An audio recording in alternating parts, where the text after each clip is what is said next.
لوگوں کو نہیں پتا، بہت ساروں، ان کا نام ہے علی بن حسین، حضرت علی بن حسین، یہ امام حسین کے صاحبزادے ہیں۔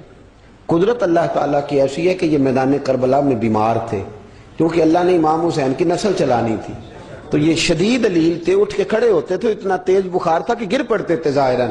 تو امام حسین نے فرمایا بیٹا تو نے نہیں جانا۔ کہا ابا جی آپ میری موجودگی میں جائیں، یہ کیسے ہو سکتا ہے؟ فرمایا نہیں تو نے جانا ہی نہیں، میں جانے ہی نہیں دوں گا۔ تو حضرت امام زین العابدین علیل تھے، امام زین العابدین رضی اللہ تعالیٰ عنہ نے 3 سال تک حضرت علی کی صحبت اٹھائی ہے۔ بعض روایات میں اس سے زیادہ بھی آیا ہے۔ کچھ لوگوں نے لکھا جب آپ میدان کربلا میں گئے تھے تو 30 سال سے عمر زیادہ تھی، 30 سال سے عمر، اور داڑھی مبارک جو تھی نا آپ کی، جو لوگ شروع سے داڑھی نہیں نہ کٹواتے ان کی زیادہ لمبی نہیں ہوتی، جو شروع سے داڑھی رکھ لیتے ہیں نا، کیا پنجابی میں کہتے ہیں، سچی داڑھی، اور ان کو خرشت بھی نہیں کرانا پڑتا، میں نے بھی کبھی نہیں کرایا، ضرورت ہی نہیں پڑی، وہ نہیں کرانا پڑتا اس لیے کہ جو داڑھی شروع سے ہوتی ہے نا وہ اتنی زیادہ بڑی بھی نہیں ہوتی اور پھیلتی بھی نہیں۔ تو حضرت امام زین العابدین کی داڑھی بہت زیادہ بڑی نہیں تھی، داڑھی مبارک آپ کی ٹھوڑی کے نیچے تھی تو زیادہ بڑی نہیں تھی، کیونکہ شروع سے رکھی ہوئی تھی، یہ نہیں کہ کٹو، تو داڑھی ان کی 33 سال عمر مبارک تھی، با اختلاف روایات، کچھ لوگوں نے اس سے کم بھی لکھی ہے۔ 2-4 مہینے کے بعد جب کربلا سے واپس لوٹے تو ساری داڑھی سفید ہو گئی۔ حضرت علی کی ایک زوجہ اس وقت حیات تھی، امام زین العابدین آگے آگے آ رہے تھے گھوڑے پہ، حضرت علی کی زوجہ نے آگے جا کے دیکھا نا، قافلے کا استقبال کرنے گئی، تو امام زین العابدین آگے تھے تو جھٹ سے انہوں نے منہ چھپا لیا، پیچھے ہو گئی اماں جی۔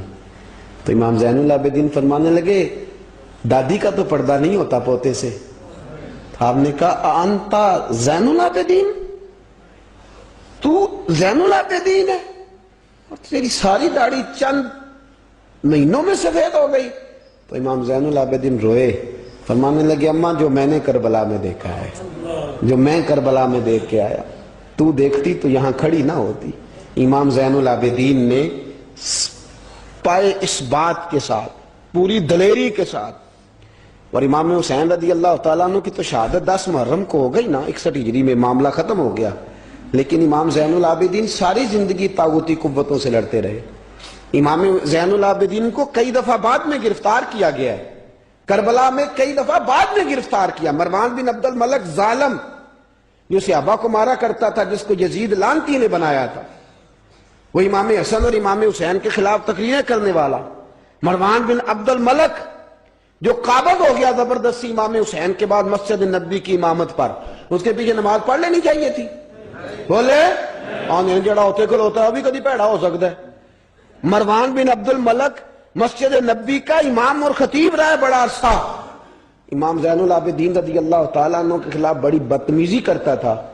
امام زہری فرماتے ہیں، تابعی بزرگ ہیں، کہتے ہیں اس نے امام زین العابدین رضی اللہ تعالیٰ عنہ کو گرفتار کرا کے منگایا اپنے دربار میں، تو پورے ہوا کیا، یہ جو طریقت ہے نا ہماری، ایک مسئلہ یہاں سمجھا دوں، یہ جو پیری مریدی ہے، جو بیعت ہے، یہ اسی وقت شروع ہوئی، کیونکہ بادشاہت پہلے جو خلیفہ ہوتے تھے وہ بادشاہ بھی ہوتے تھے، پیر بھی ہوتے تھے، رہنما، سارا کچھ ہی وہ ہوتے تھے، لیکن امام حسن حسین کی شہادت کے بعد جب بادشاہی یزید جیسے لوگوں کے ہاتھ میں گئی نا، تو امام زین العابدین رضی اللہ تعالیٰ عنہ کے گرد جو اللہ اللہ کرنے والے لوگ، دین سیکھنے والے تھے، وہ اکٹھے ہو گئے۔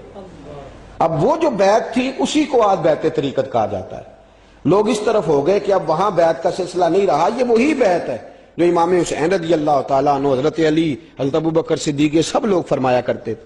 اب لوگ بڑے اکٹھے ہو گئے، لوگ آیا کرتے تھے، حضرت حسن بصری جیسے لوگ، امام زہری جیسے لوگ، حضرت سعید بن مسیب جیسے لوگ۔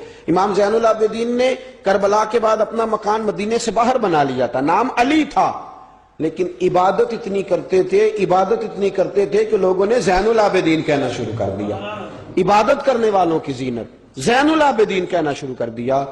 بیٹا پاس سو رہا تھا، گھر میں آگ لگی ہوئی تھی، امام زین العابدین نماز پڑھ رہے تھے، اتنی لمبی لمبی ساری رات سارا دن مصلی پہ رہتے، تو بہت سارے لوگ عقیدت مند ہو گئے۔ تو مروان کو خطرہ ہوا کہ کہیں امام زین العابدین میرے خلاف کوئی محاذ نہ بنا لے، اس نے ایسے ہی الزام لگا کہ امام زین العابدین کو گرفتار کر کے جیل میں ڈال دیا بلا وجہ۔ امام زہری کہتے ہیں میں کھانا لے کے گیا تو امام زین العابدین نے نا وہ بیڑیاں پہنی ہوئی ہیں، ہتھ کڑیاں پہنی ہوئی ہیں، پیروں میں بھی ہاتھوں میں بھی، تو کہتے ہیں میں نے کہا حضور آپ کتنی تکلیف میں ہیں؟ یہ لفظ میں نے کہا تو میرے شیخ تھے، استاد تھے، پیر تھے، میں رو پڑا. میں نے کہا حضور آپ کتنی تکلیف میں ہیں؟ تو کہنے لگے زوری میرا امتحان ہے، مجھے امتحان دینے دے، میرا رب میری آزمائش کر رہا ہے تو مجھے کرنے دے، تجھے کیا، تو کیوں روتا ہے؟ تو کہا حضور آپ اتنی تکلیف میں ہیں. فرماتے انہوں نے اللہ اکبر کہہ کے دونوں طرف سے زنجیروں کو پکڑا. جب اللہ اکبر کہا تو دونوں طرف کی زنجیریں اتار کے امام زین العابدین نے نیچے رکھ دی. فرمانے لگے میں تو ایک دفعہ اللہ کا نام لوں تو اللہ ساری زنجیریں توڑ دیتا ہے. میں پابند نہیں ہوں، میں پابند نہیں ہوں ان لوگوں کا، میں تو اللہ کی رضا پہ راضی ہوں. امام زین العابدین رضی اللہ تعالیٰ عنہ نے ساری زندگی پرہیزگاری، محبت، پیار، خلوص، وفا اور لوگوں کو دین سکھایا. ساری زندگی اللہ اللہ کا درس دیا. پوری دنیا سے لوگ امام زین العابدین کے پاس آتے. کیا لفظ ادا کر رہا ہوں؟ میں نے پورا مدینہ نہیں کہا، میں نے کہا پوری حکومت نہیں تھی آپ کے پاس. حکومت میں مروان بن عبد الملک تھا، کیونکہ 4 سوا 4 سال 4.5 سال یزید رہا ہے. امام حسین کی شہادت کے بعد صحابہ سارے، اہل بیت نبوت سارے، جتنے بھی حضرات ہوتے تھے پوری دنیا سے جو اہل عقیدت تھے وہ امام زین العابدین کے آستانے پہ حاضری دیتے تھے. سعودیوں نے سارے نشان مٹا دیے ہیں لیکن امام زین العابدین کا گھر ابھی بھی موجود ہے. میں نے الحمدللہ 2 دفعہ اس کی زیارت کی ہے اور مجھے وہاں لوگوں نے بتایا کہ مشینیں لے کے جاتے ہیں لیکن وہاں پہ مشین چلتی ہی نہیں. ساری زندگی اس مکان کے اندر امام زین العابدین عصر کے وقت مسجد نبوی میں آیا کرتے تھے، عشاء کی نماز پڑھ کے چلے جایا کرتے.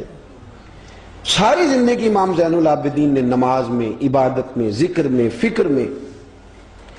شمر جو تھا نا، ایک اس کے بارے میں روایت ہے، ایک عمر بن سعد کے بارے میں. جب مختار کے فوجی لگے نا پیچھے کہ ہم نے مارنا ہے امام حسین کے قاتلین کو، تو اس کے شمر کے پیچھے بھی لگے تو یہ مدینے آ کے چھپ گیا تھا. اس کے پیچھے لگے تو یہ بھاگا، امام حسین پہ پانی بند کرنے والا. اور حضرت علی رضی اللہ تعالیٰ عنہ کے پوتے حضرت علی اصغر کے گلے میں تیر چلانے والا، یہ جب بھاگتا بھاگتا آیا نا تو امام زین العابدین کے خیمے میں جا گھسا. آپ مصلے پہ بیٹھے تھے، یوں نظر اٹھائی تو کہتا ہے میں نے پانی پینا ہے. پانی بند کرنے والا کہتا ہے میں نے یہ حوصلے دیکھو، دلیریاں دیکھو.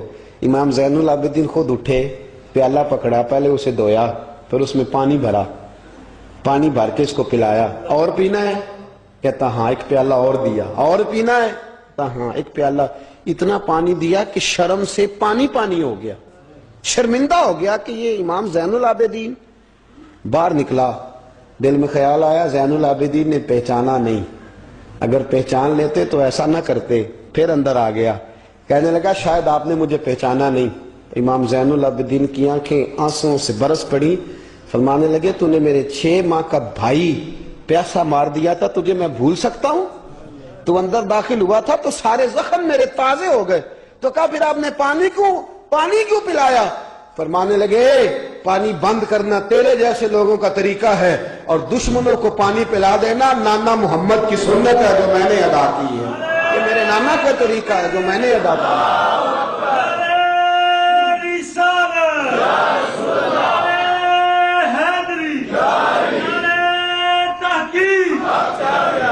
یہ گراؤنڈ امام حسین نے بنایا ہے. دیکھیے کچھ جدوجہد ایسی ہوتی ہے جو مسلح ہوتی ہے.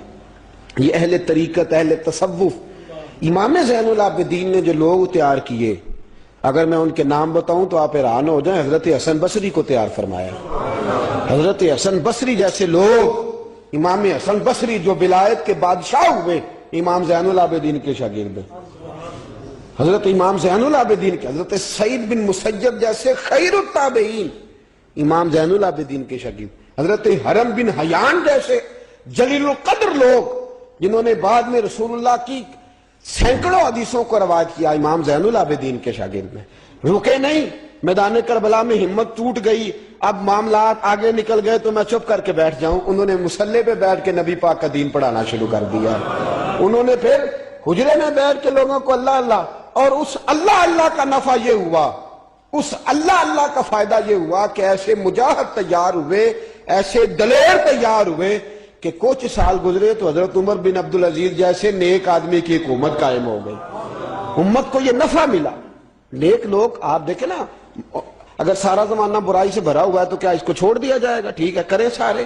آپ 5 آدمی صحیح کر دیں، آپ 3 آدمی ٹھیک کر دیں، اپنا کردار تو ادا کریں، اپنا آپ اس کے اندر کردار، تو امام زین العابدین رضی اللہ تعالیٰ نے اپنا کردار ادا فرمایا. اور پھر سب سے بڑی بات یہ تھی غریب پروری. جب یزید مر گیا اور دیگر حکومتیں آنے لگی تو امام زین العابدین کے پاس لوگ بہت سارے نذرانے لے کے آتے تھے. یزید کے زمانے میں بھی آتے تھے لوگ، بڑے نذرانے، خدمت کرتے، بڑا کچھ کرتے، گھروں کے اندر بڑا سامان آپ کے پاس پڑا ہوتا. آپ کے صاحبزادے امام باقر، آپ فرماتے رات ہوتی تو میرے ابا جی اپنے کندھے پر بوریاں رکھ لیتے، اپنے کندھے پر، شہزادے خود اپنے کندھے پر، اور غریبوں کے گھروں تک پہنچا کے آتے، خود بوریاں اپنے کندھے پہ رکھ لیتے. فرماتے ہیں میں کہتا ابا جی میں چھوڑ آتا ہوں، مجھے بتائیں. فرمانے لگے اگر تو چھوڑنے جائے گا تو تجھے اس غریب کا نام بھی بتانا پڑے گا، تو میں کسی کو رسوا نہیں کر سکتا، میں رسوا نہیں کروں گا، میں خود دے کر کے آتا ہوں. امام زین العابدین رضی اللہ تعالیٰ عنہ نے عمر بھر یہ غریب پروری کا مظاہرہ فرمایا، اپنے بچوں کی تربیت فرمائی. امام زین العابدین رضی اللہ تعالیٰ عنہ مصلی پہ بیٹھے اتنے پاورفل ہو گئے کہ حکومتیں ان سے ڈرنے لگی.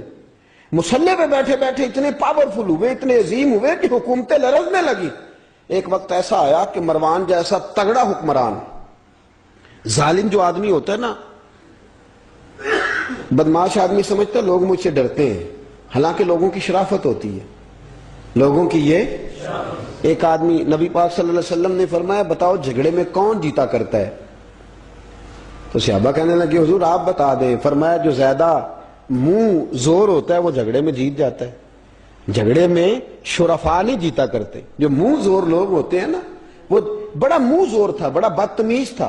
اگر اس کو کوئی سیابی بھی نظر آ جاتا تو اس کو بھی ایڑی لگانے سے باز نہیں آتا تھا. بڑا نالائق تھا، ڈنڈا سوٹا بڑا چلاتا تھا، بڑا سخت گیر آدمی تھا. لیکن اس نے ایک غریب آدمی پہ ظلم کیا، اس کا مال دبا لیا. تو امام زین العابدین تھے نا، حضرت علی کے پوتے، اگرچہ بیٹھے تھے اندر حجرے میں بیٹھے تھے، آپ بظاہر تصوف طریقت کی خدمات سر انجام دے رہے تھے، لیکن اس شخص نے آ کے رویا، کہنے لگا حضور میرا اس نے مال دبا لیا ہے. تو امام زین العابدین نے چھڑی ہاتھ میں لی اور چھڑی ٹیکتے ہوئے مروان کے دربار میں پہنچے. کہنے لگے اس غریب کا مال تو نے لیا ہے؟ تو نے لیا اس کا مال؟ کہنے لگا میں گورنر ہوں.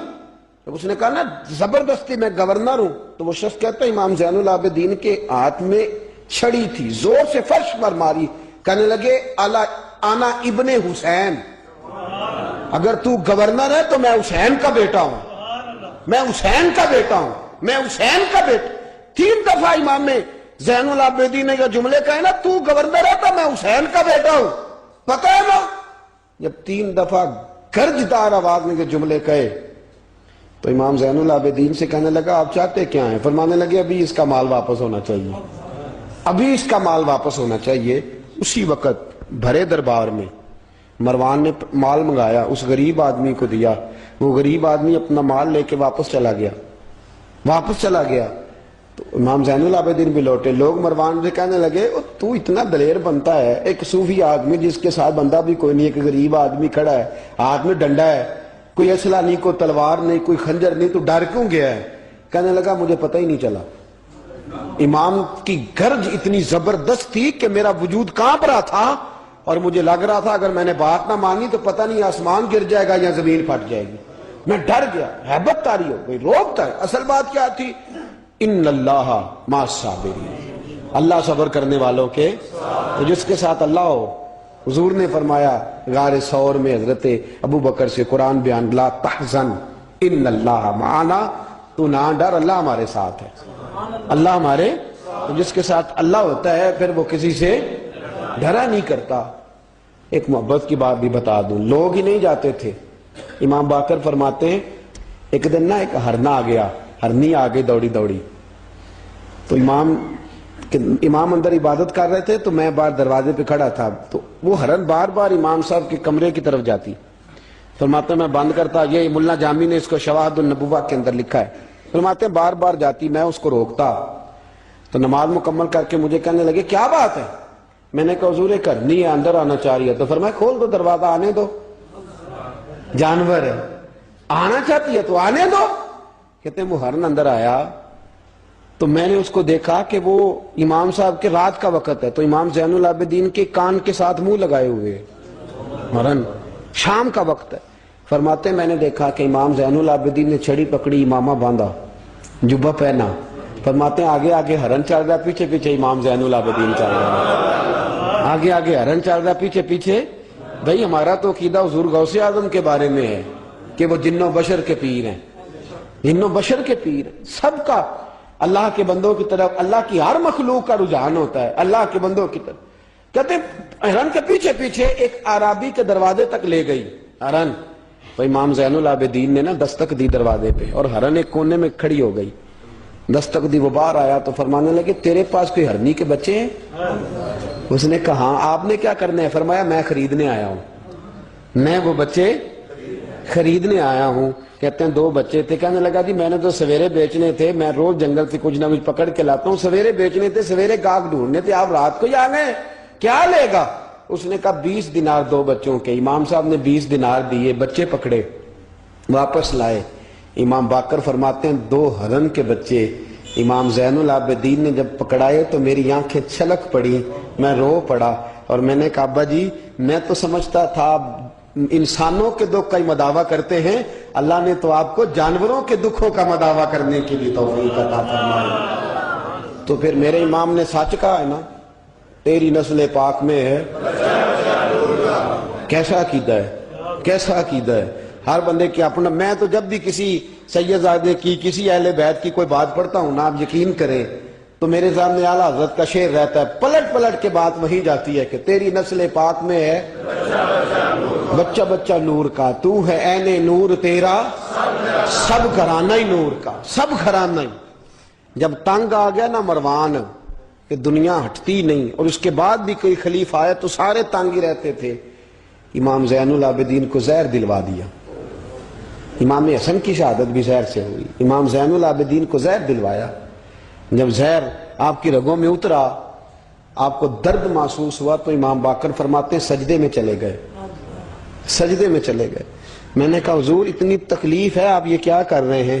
فرمانے لگے میں سوچتا تھا میں جہاد پہ نہیں نکلا تو کہیں بستر پہ مجھے تبھی موت نہ آ جائے، میرا دادا بھی شہید، میرا والد بھی شہید، میرے تایا بھی شہید، میرے بھائی بھی شہید، میرے پھپھی داد چچا داد بھی شہید، میں سوچتا تھا کہیں تبھی موت نہ چلا جاؤں، سجدہ شکر ادا کر رہا ہوں کہ رب نے مجھے بھی شہادت عطا فرما دی ہے، اللہ نے مجھے بھی شہادت کی موت عطا فرمائی ہے۔ پھر وصیت فرمائی امام، دیکھیں اللہ والوں کے مزار کی بھی برکت ہوتی ہے۔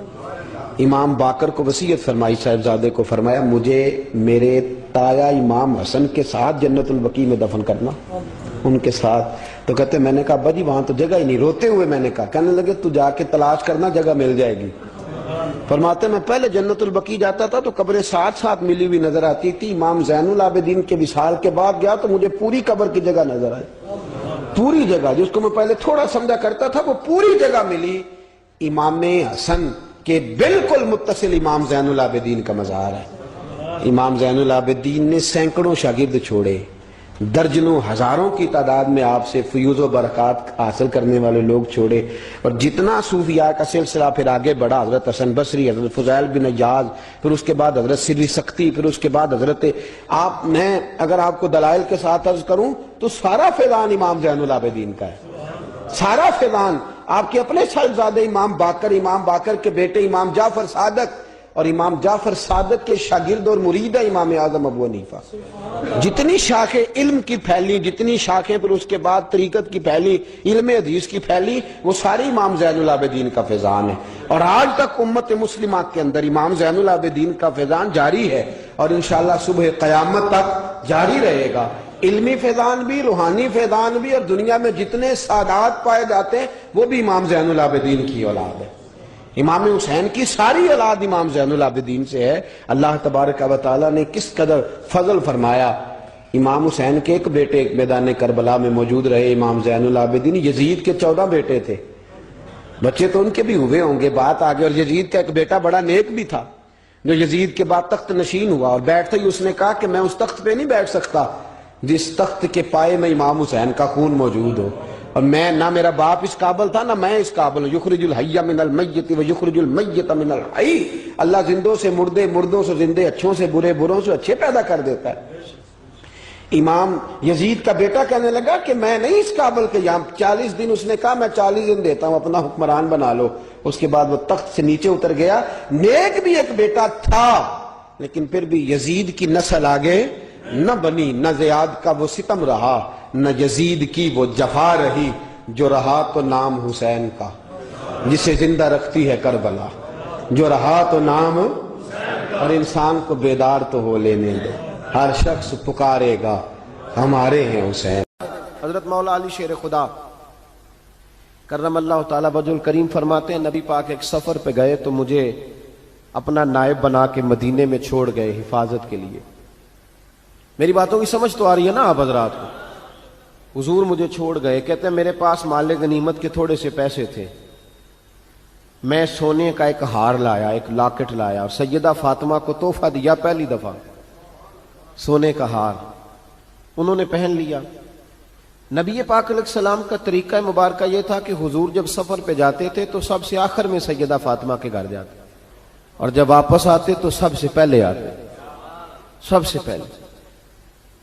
حضرت علی کہتے ہیں قاصد آیا، اس نے آ کے بتایا کہ کل نبی پاک واپس آ جائیں گے. سیدہ فاطمہ بڑے دنوں سے انتظار کر رہی تھی کہ حضور آئے نہیں، اتنے دن ہو گئے. جب جا کے بتایا نا کہ کل حضور آئیں گے تو کہتے سیدہ نے صبح سے صفائیاں شروع کر دی. کھانا پکایا اپنے محبوب کے لیے، حضور کے لیے بہترین کھانا بنایا اور بہت ساری تیاری کی. کہتے ہیں حضور آئے حسب روایت، حسب عادت، وہی مبارک عادت جو محبوب کی ہمیشہ سے تھی. نبی پاک آئے، پہلا قدم سیدہ فاطمہ کے گھر میں رکھا، السلام علیکم کہا، اور سیدہ نے وعلیکم کہا تو حضور نے ان کا چہرہ دیکھا تو واپس چلے گئے. حضرت فاطمہ رونے لگ گئی. مولا علی شیر خدا کہتے ہیں میں گھر آیا تو بی بی صاحبہ زاروں قطار رو رہی. فاطمہ کیا ہوا؟ کالی پتہ نہیں، حضور سلام لیا واپس چلے گئے، ایسا کبھی ہوا ہی نہیں، پتہ تو کریں. شیر خدا کہتے ہیں میں مسجد میں گیا تو نبی پاک بھی ایک کونے میں بیٹھ کے رو رہے تھے. میں نے کہا یا رسول اللہ آپ یہاں رو رہے ہیں، فاطمہ وہاں رو رہی ہے، بات کیا ہے؟ تو نبی کریم علیہ السلام نے فرمایا وہ میری بیٹی ہو کے سونا پہنتی ہے، اگر فاطمہ بھی سونے سے پیار کرے گی تو امت کی غریب بیٹیاں کدھر جائیں گی؟ وہ بھی سونا پہننے لگ گئی ہے، وہ بھی اگر یہ کام کرے گی تو غریبوں کی بچیاں کس کے طریقے پہ چلیں گی؟ وہ بھی سونا پہنتی ہے. حضرت علی کہتے ہیں میں نے کہا یا رسول اللہ انہوں نے نہیں پہنا، وہ تو میں نے لا کے دیا ہے، انہوں نے خواہش نہیں کی. تو محبوب نے فرمایا اسے جا کے بتاؤ. حضرت فاطمہ الزہرا رضی اللہ تعالی عنہا کو جا کر کے بتایا گیا کہ محبوب پاک تو اس بات سے آپ سے ناراض ہیں. حضرت فاطمہ نے اسی وقت سونا اتارا، کہا علی جو مدینے میں سب سے غریب گھر ہے اسے دے آ جا کے. بھائی نبی پاک نے انہیں سادگی میں رہنا، پاکیزگی میں رہنا سکھایا، انہیں حسن سکھایا، انہیں عبادت سکھائی. نبی پاک علیہ السلام، یہ تو ساری دنیا بیان کرتی ہے کہ امام حسین نبی پاک کے کندھے پہ بیٹھ جاتے تھے سجدے کے عالم میں تو 72 تسبیحیں حضور پڑھتے تھے. پتہ ہے حضور سکھاتے کیا تھے؟ نبی پاک امام حسین کو سجدہ کرنا سکھا رہے تھے. حضور سجدہ کرنا سکھا رہے تھے، سجدہ کرنا. پورے کربلا میں، پورے کربلا کے واقعے میں کسی جگہ بھی امام حسن اور امام حسین نے کسی ایک مقام پہ بھی یزیدیوں سے کوئی مطالبہ نہیں کیا، کوئی بات نہیں منوائی، کہا جو تمہاری مرضی. ایک بات صرف کی، ایک گزارش، توجہ ہے میری بات پر، ایک بات صرف کی، ایک مطالبہ رکھا. جب 9 محرم کو عمر بن سعد نے، شمر نے، ان سب نے کہا نا کہ حسین یہاں اب بات ختم ہو گئی، یا بیعت کرو یا جنگ کرو، تو امام حسین نے فرمایا مجھے ایک رات کی مہلت دو. علی کے بیٹے مہلت مانگ سکتے ہیں؟ بولے نا یار، مہلت مانگتے تھے وہ، کیا ضرورت تھی؟ امام حسین نے فرمایا مجھے مہلت دے، ایک رات رہ گئی ہے، میں راج کے سجدے کرنا چاہتا ہوں. سجدوں کے لیے مہلت مانگی، سجدوں کے لیے. توجہ ہے میری بات پر؟ محفلیں لمبی، نمازیں چھوٹی. 24 گھنٹے آپ کسی کو بٹھا لیں باہر، وہ بیٹھا رہے گا، گپے لگائیں. نماز کا ٹائم ہوگا تو پتہ نہیں کیا ہو جاتا ہے، لوگوں دوڑ گئے، او ہو نماز پڑھنی پڑ جائے گی. ایسے لگتا جیسے کوئی بہت مشکل مرحلہ آن پڑا. بھائی کربلا والوں کا تو پیغام ہی نماز ہے, ان کا تو طریقہ ہی نماز ہے. امام حسین نے کہا ایک رات کی مہلت فقط اس لیے کہ میں کھل کے نمازیں پڑھ لوں. ساری رات بڑی باتیں تھی نا, بڑی باتیں. سیدہ زینب سے دکھ سکھ کر سکتے تھے ساری رات, امام زین العابدین کو بڑی باتیں بتا سکتے, بڑا کچھ ہو سکتا تھا. لیکن امام زین العابدین کہتے ہیں ساری رات حسین ابن علی نے سر سجدے سے نہیں اٹھایا. چل تو اس طرح کر, امام حسین تو ساری زندگی ساری رات پڑھتے رہے نا, تو چل ایک رات کی عبادت کر ان کے نام پر, ایک رات ساری جاگ. نہیں نا تسی ہاں کی تھی, ایک رات کہی ہے میں نے. بڑا مشکل ہے ہمارے لیے. آپ یقین کریں مسلح, اور پھر کسی نے ہمیں کان میں بتا دیا ہے کہ تسی نسبت آ لے ہو, تسی بخشے ہو. اے کوئی پکی گل دس گیا ساری, اس میں کوئی شک نہیں کہ نسبت سے بخشے جائیں گے. لیکن امام حسین ڈائریکٹ نواسے ہیں نبی پاک کے. اگر وہ نسبت کے باوجود بھی ساری ساری رات نماز پڑھتے ہیں, تو کس قسم کا نسبت والا ہے کہ 10 محرم کو بھی تیری ساری قضا ہو جاتی ہے, ساری قضا چھٹی, ہم نسبت والے ہیں. بس نسبت کا یہ معیار ہوتا ہے. نسبت کا معیار یہ ہوتا ہے کہ جو محبوب نے کیا وہ ہم نے کر کے چھوڑنا ہے, وہ کام کرنا ہے. اور پھر اہل بیت نبوت کا اسوہ حسنہ پردہ ہے, پردہ. بڑی گمراہی آ گئی ہے امت میں. اب جو بچی MA MBA کر لیتی ہے, وہ سب سے پہلے یہ مطالبہ کرتی ہے کہ ہمارے حقوق برابر کے. اسلام نے عورت کو برابر کے حقوق نہیں دیے, عزت والے حقوق دیے. کون سے حقوق دیے بولیے؟ میں ایک یونیورسٹی میں تھا تو ایک بچی نے پیغام دیا, کہنے لگی جی, بچیاں بھی تھی پردے میں بیٹھی ہوئی, لیکچر یونیورسٹی میں ہو رہا تھا, تو اس نے کہا جی عورت کا تو گھر ہی کوئی نہیں ہوتا, عورت کا تو گھر ہی کوئی نہیں, تو ہم کدھر جائیں؟ میں نے کہا چلیں ادیبانہ انداز میں یہ بات درست ہے, لیکن حکیمانہ انداز میں درست نہیں. عورت کی تو اللہ تعالیٰ نے ذمہ داری بڑی شاندار رکھی ہے. جب تک باپ جوان ہوتا ہے نا, توجہ ہے میری بات پر, جب تک باپ جوان ہوتا ہے تو بیٹی اس کے گھر رہتی ہے, اور جب بچی جوان ہوتی ہے, ابا تھوڑا بوڑھے ہونے لگتا ہے نا, تو اللہ تعالیٰ خامند کی ڈیوٹی لگا دیتا ہے عورت پر. اور جب خامند تھوڑا بوڑھا ہونے لگ جاتا ہے تو بچے جوان ہو جاتے ہیں. تو میں نے کہا بی بی تو سمجھی نہیں, تو کہتی ہے میرا گھر کوئی نہیں. رب کریم نے تو تیرا محافظ ہمیشہ جوان آدمی کو رکھا ہے, جوان کو, کبھی باپ کو, کبھی بھائی کو, کبھی بیٹے کو, کبھی شوہر کو. تو یہ کیسے؟ اسلام نے تو تیرے لیے جوان خون تیرا محافظ رکھا, اگر تو سمجھے. حضرت فاطمہ نے ساری زندگی پردے میں گزاری, ان کا ننگا سر کبھی سورج نے بھی نہیں دیکھا. یہاں اللہ خیر کرے دینداروں کی بچیاں پردہ نہیں کرتی, حاجیوں نمازیوں کی بچیاں پردہ نہیں کرتی. کپڑے استری نہ ہو تو گھر میں جھگڑا شروع ہوتا ہے, اور بی بی پردہ نہ کرے تو پرواہ کوئی نہیں. حضرت عبداللہ بن سہل ایک تابعی بزرگ ہے, نام یاد رکھنا. عبداللہ بن سہل کہتے ہیں سیدہ زینب جب کربلا سے واپس آئیں تو وہ میری پڑوسن تھی. 15 سال کہتے ہیں میں ان کا پڑوسی رہا ہوں, 15 سال. 15, امام شورانی نے اس کو لکھا ہے, 15 سال میں حضرت زینب کا پڑوسی رہا. کبھی ہوتا ہے نا کہ بی بی برقع پہن کے باہر نکل آتی ہے, بازار جانا ہے, دوائی لینی ہے, کوئی کام ہے. کہتے ہیں 15 سال میں پڑوسی رہا, پر میں نے پردوں میں چھپی ہوئی زینب بھی کبھی نہیں دیکھی. ہوتا ہے نا برقعے میں بندہ بی بی دیکھ لیتا ہے, میں نے پردے میں چھپی ہوئی بھی بی بی کبھی نہیں دیکھی. تو کربلا والوں کا تو طریقہ پردہ ہے, ان کا طریقہ. اب آخری بات سنیں, کربلا والوں کا طریقہ حوصلہ ہے, ہمت ہے. ہمارے ہاں نا خودکشیاں عام, جھگڑا عام, لڑائی عام. اس کی وجہ یہ کہ حوصلہ کوئی نہیں. ذرا سی بات کے بندہ برداشت کرنے کو تیار. اہل بیت کا جو طریقہ ہے نا وہ حوصلہ ہے, وہ صبر ہے. وہ چلے محبت کی بات ہے کر دیتا ہوں. ایک بابا جی سے میں نے پوچھا, میں نے کہا جناب صحت کیسی ہے؟ کہ دکھا نہیں وڈیریاں کر چھڑیا. میں کہا کنی عمر تھوڑی؟ کہتا میں عمر تے ایویں 76 کو سال ہے. تو میں کہا دکھاں تو بغیر بھی ہوں تو وڈیریا ہی ہونا سی. بس کر دے, دکھوں کو بدنام کیا ہوا بلا وجہ. اب بس کریں, وڈیرے ہونا تھا کہ نہیں ہونا تھا؟ تو نہ دکھاں دا لا دیتا ہے. ہجوم غم میں بھی توہین نے ضبط غم نہ ہوئی, ہم تو اس احتیاط سے روئے کہ آنکھ نم نہ ہوئی.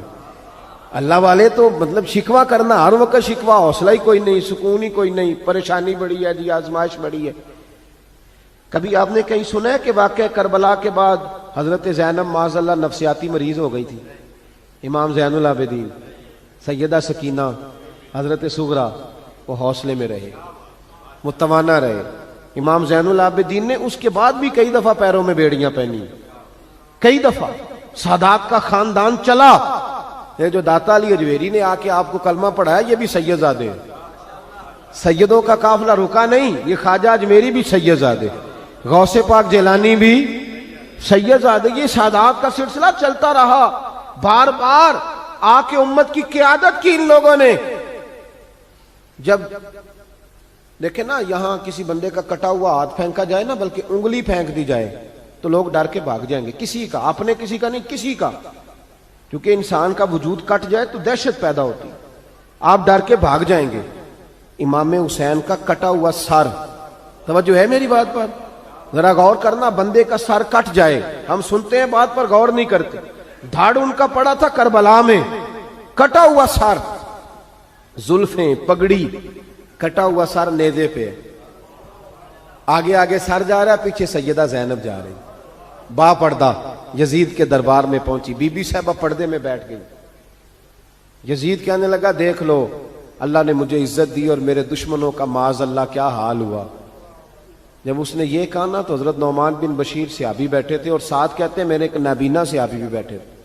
حضرت نعمان بن بشیر کہتے ہیں کہ جب اس نے یہ کہا نا کہ اللہ نے مجھے عزت دی اور نقل کفر کفر نہ باشد، میرے دشمنوں کا یہ حال ہوا، تو کہتے ہیں سیدہ زینب وہاں سے اٹھ کے کھڑی ہو گئی، با پردہ سیدہ زینب کھڑی ہوئی، اور فرماتے ہیں اس طرح نہیں کھڑی ہوئی کہ بیویاں روتی ہیں تو کہتی ہیں ہائے یہ ہو، اس طرح نہیں، حوصلہ، ہمت، اور جس طرح کوئی سیاںا خطیب خطبہ پڑھتا ہے اس طرح سیدہ نے خطبہ پڑھا، پہلے اللہ کی حمد کی، پھر نبی پاک پہ درود پڑھا، اور پھر قرآن پاک کی آیت پڑھی وَتُعِزُّ مَن تَشَاءُ وَتُذِلُّ مَن تَشَاءُ، یہ آیت پڑھی۔ کہتے سیدہ کی آواز میں وہ روب تھا، وہ گرج تھی، وہ وقار تھا، وہ اطمینان تھا کہ وہ نابینا صحابی میرا گھٹنا ہلا کے کہنے لگے نعمان علی آ گئے ہیں دربار میں، علی آ گئے ہیں۔ جبریل امی بول رہے ہوں جیسے، حکمت کے گوہر رول رہے ہوں جیسے، دربار دمشق میں بی بی زینب کا خطاب منبر پہ علی بول رہے ہوں جیسے۔ کہا یہ تو حضرت علی کی آواز، علی آ گئے کیا؟ علی آ گئے؟ سیدہ زینب فرمانے لگی یزید تیری حکومت ہے تو تو کہتا ہے کہ اللہ نے تجھے عزت دی، ذرا وقت بدلنے دے، ذکر تیرا بھی ہوگا پر تجھ پر لوگ لعنت برسائیں گے، اور جب میرے حسین کا ذکر ہوگا تو خطیب جمعے کے خطبے میں ذکر کیا کریں گے، خطبوں میں میرے نام۔ بھائی حوصلہ پیدا کرے زندگی میں، ہمارے اندر حوصلہ نہیں رہا، حوصلہ نہیں، توانائی نہیں، ذرا ذرا سی بات پہ ہم بگڑتے ہیں، ناراض ہوتے ہیں، اپنی طبیعتوں کو اکٹھا کریں۔ پہلا سبق یہ عرض کیا ہے کہ اہل بیت سے پیار کریں، بحث چھوڑ دیں، صحابہ سے پیار کریں اور بحث، نبی پاک کا میلاد منائیں اور بحث کرنی چھوڑ دیں۔ اور دوسری بات یہ کہ اہل بیت کا طریقہ فقر و فاقہ ہے، ان کا طریقہ سخاوت ہے، ان کا طریقہ پردہ ہے، ان کا طریقہ عبادت ہے، ان کا طریقہ حوصلہ ہے۔ حوصلہ مند زندگی گزاریں، توانائی والی زندگی گزاریں۔ اور پھر اہل بیت نبوت کا اسوہ حسنہ پردہ ہے، پردہ۔ بڑی گمراہی آ گئی ہے امت میں۔ اب جو بچی ایم بی اے کر لیتی ہے وہ سب سے پہلے یہ مطالبہ کرتی ہے کہ ہمارے حقوق برابر کے۔ اسلام نے عورت کو برابر کے حقوق نہیں دیے، عزت والے حقوق دیے۔ کون سے حقوق دیے؟ بولیے۔ میں ایک یونیورسٹی میں تھا تو ایک بچی نے پیغام دیا، کہنے لگی جی، بچیاں بھی تھی پردے میں بیٹھی ہوئی، لیکچر یونیورسٹی میں ہو رہا تھا، تو اس نے کہا جی عورت کا تو گھر ہی کوئی نہیں ہوتا، عورت کا تو گھر ہی کوئی نہیں، تو ہم کدھر جائیں؟ میں نے کہا چلیں ادیبانہ انداز میں یہ بات درست ہے لیکن حکیمانہ انداز میں درست نہیں۔ عورت کی تو اللہ تعالیٰ نے ذمہ داری بڑی شاندار رکھی ہے۔ جب تک باپ جوان ہوتا ہے نا، توجہ ہے میری بات پر، جب تک باپ جوان ہوتا ہے تو بیٹی اس کے گھر رہتی ہے، اور جب بچی جوان ہوتی ہے، ابا تھوڑا بوڑھے ہونے لگتا ہے نا، تو اللہ تعالیٰ خامد کی ڈیوٹی لگا دیتا ہے عورت پر، اور جب خامد تھوڑا بوڑھا ہونے لگ جاتا ہے تو بچے جوان ہو جاتے ہیں۔ تو میں نے کہا بی بی تو سمجھی نہیں، تو کہتی ہے میرا گھر کوئی نہیں، رب کریم نے تو